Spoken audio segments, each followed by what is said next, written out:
Unë e kam përdorur gjithmonë, po pas kam qenë 2 vite përpara. Po, shumë mirë ku që. Sepse unë vjetë e kam patur ngjyrën time, se unë nuk eci shumë me modën në fakt. Ti eci me mendje? Unë eci me atë që unë ndjem. Domethënë çdo gjë unë e lidh me ndjesin, pikë mbaroj, atë që thash që parë, domethënë dhe bukurinë tek njeriu, unë them qendjen e bën të bukur shpirti. Domethënë kur jep një aura energji pozitive, edhe njeriu që për të tjerët mund duket shumë i shumtuar ka një bukuri që ti se kupton si bëhet. Ja, Albi, si duket Albi? Ai ishte jashtëzakonisht pozitiv që në çastin e parë. Mor Albi, si komplimente në studio live ke marrë. Këto binda që nuk gënjen. Jo, absolutisht, mos të them një sekret që është autori i videos time reklamuese.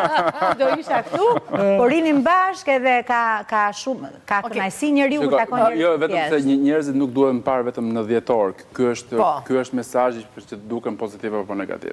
Po, e vërtetë. Edhe që nga nëntori duhen parë.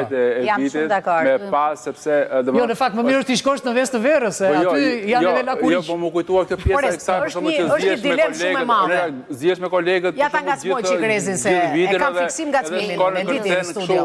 Është një dilem shumë e madhe. Është veshja ju që e bën njeriun, pra, apo njeriu e bën veshjen. Qa ndodh? Se ka shumë dyndje për shembull ke Vali, ke ato markat që s'identifikojnë në një gjë të madhe. Se për shembull unë më shumë Oval. Nuk jam manjak e markash. Ka shumë që janë manjak të frikshëm. Unë për shembull preferoj të vishe me një gjë që bën Rezi, te festa që bëj unë çdo fund vit, unë te Rezi shkoj. Ajo marka ke Prada, shkoj ke Valentino. Sepse Rezi është brand. Mirë e thash. Është personaliteti i njeriu që e bën njeriu, sepse si tha Armani, një grua budallaqe, sa do ta veshësh me një fustan të bukur dhe ngelet prap një budallaqe. Armani e ka thënë këtë? Armani e ka thënë këtë dhe e vazhdoi vazhdimin që dhe një grua inteligjente e veshur me një fustan 10 euro do transmetoj feminilitet, elegancë dhe sensualitet. Jam shumë dakord. Po s'ka marka më vjen keq për këto fanatiket e markave, o zoti madh, do kalojnë në vetvrasje. Jo, ato janë varësi, jo po them si koncept.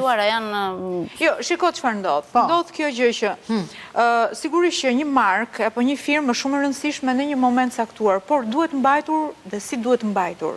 Një njeri inteligjent arrin të mbajë një veshje në mënyrë fisnike. Pastaj është një kategori e dytë. Veshja në mënyrë fisnike është veshja pa logo. Jo, që është pa logo. Që është firmë, po t'jetë pa logo.